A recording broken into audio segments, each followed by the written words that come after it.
Hello, my name's Michael Keneally, and this video is about a present rise in consciousness, a consciousness shift.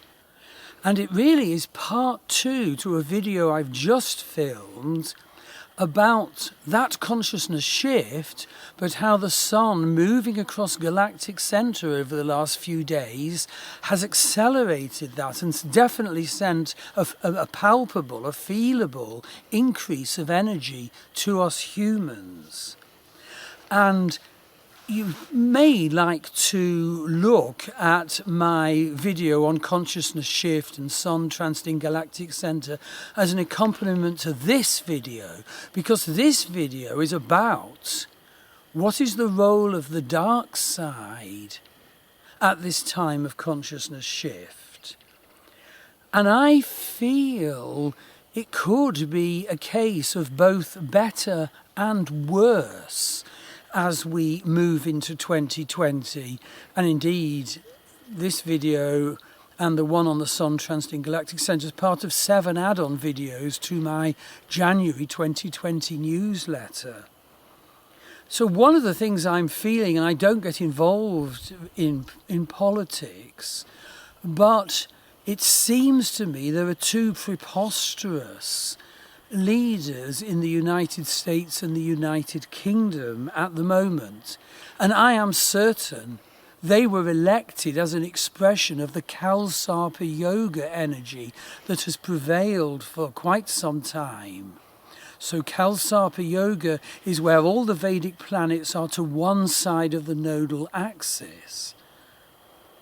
Say just one planet is the other side, unsupported by the rest, Kalsarpa Yoga can still be felt, especially if the unsupported planet on its own is the moon, and that badly affects the stability of our minds, Kimadruma moon. So for a long time, the divisive, preposterous energies of Kalsarpa Yoga have been felt by humanity. And during that time, both the United States and the United Kingdom appear to me to have two pretty preposterous, divisive leaders elected by a populace affected by the divisive Kalsarpa Yoga energies. So what I'm saying is I believe there is a higher consciousness shift occurring now. I and many people have felt a boost in it over the last few days as Sun transited galactic center, but it seems that the sort of dark forces are very much in place and in control. And it may be that what we have to do is to use the existence of those dark forces, those preposterous energies, those divisive energies, as further spurs to raising our consciousness. In other words, the way we react to the dark forces can raise our consciousness further. I would say there's a need to avoid, obviously, becoming reactive as, newspapers give their hype about twisted social issues or whatever, or political leaders give rant. Don't get involved, and I would say there's a risk about sort of like too much social media, endlessly blogging about Donald Trump's done this and Boris Johnson's done this. We need to be empowered. We need to sort of stand back, not be endlessly crying children. And in other words, the dark forces can, if we react to them rightly, further raise our consciousness. And the advantage of that is we will deal with other people better, and we'll deal with the challenges, the real and possibly big challenges in our life, all the better, with more insight and more transformation ability.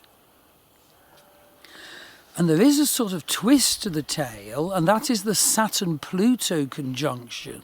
The Saturn-Pluto conjunction is now getting closer and closer. See my separate video and blog on how to understand and handle the Saturn-Pluto conjunction. I believe I have a really constructive method of perception and method of handling to offer.